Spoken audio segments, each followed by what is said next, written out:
Chapter 13, New Laws, 1945 to 1960. After the Harlem Renaissance and his own awakening, after the United States had entered into and emerged from World War II, Du Bois attended the Fifth Pan-African Congress. Pan-Africanism is a movement that encourages unity among all people of African descent, strength in numbers, global power. At this Fifth Pan-African Congress, members discussed the collective experiences of African descendants and the independence of African countries under European colonial control. Africans governing themselves. Because of his work on behalf of black people in African nations, Du Bois became known as the father of Pan-Africanism. During this time, America rose as a global leader. The words of the national anthem proudly proclaimed America's greatness, the land of the free, home of the brave. But who was brave enough to admit the truth about racism? A better question is, what did freedom really mean? Freedom for whom? So far, the answers have been freedom that was free for white people, and a fractured kind of freedom for black people.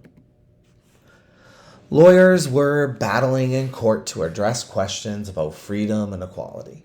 Some of those cases went to the Supreme Court, the highest court in the land, where judges have the final say on American laws. One case was about where black people were allowed to buy homes. It exposed that in northern cities, white people were stopping black people from living where they wanted to live. White people kept black people from buying houses in their neighborhoods. The Supreme Court ruled that creating segregated neighborhoods was against the law, which made white people mad. So mad that as black people moved into their neighborhoods, they packed up and left, finding new ways to keep neighborhoods segregated. Let's pause. Back then, the Supreme Court ruled that housing segregation and segregated schools were against the law, and yet today segregated neighborhoods and schools still exist all over the country. There are still all white or almost white neighborhoods and schools. There are still all black or almost all black or non-white neighborhoods and schools. Remember that racism was stamped into America's design, and even though there have been additions and changes to many racist laws, racism still exists. Let's unpause. Another case was about segregated schools in the South. Black students attended schools that were under-resourced. There wasn't enough money to build or maintain schools, school buses, and for materials such as books, desks, and chairs. White students went to schools that were well-resourced. Their schools were spacious and well-maintained, and there was enough money for school buses and supplies. The Supreme Court ruled that segregation in public schools was unconstitutional, against the law, but a racist idea was part of this ruling. It was decided that black students would integrate into white schools. This reinforced the racist idea that white people are superior, that for black kids to succeed, they needed to be around white kids. Either way, this also made white people mad.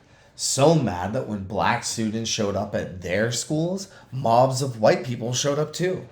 So mad, they screamed, calling black students horrible names, spat on them, and threatened their lives, whether they were high school students or first graders like Ruby Bridges. So mad that 6-year-old Ruby had to be escorted to school each day by federal marshals who protected her from the mobs of angry white people she had to pass to enter the building. So mad that white parents refused to let their children be in the same class with Ruby, or eat lunch with her, or play with her at recess. Ruby was taught in a classroom alone while federal marshals guarded the door. See, laws alone are not powerful enough to create freedom for all, for freedom to exist for everyone. It takes people to fight for the right laws that benefit all people and make sure those laws are followed.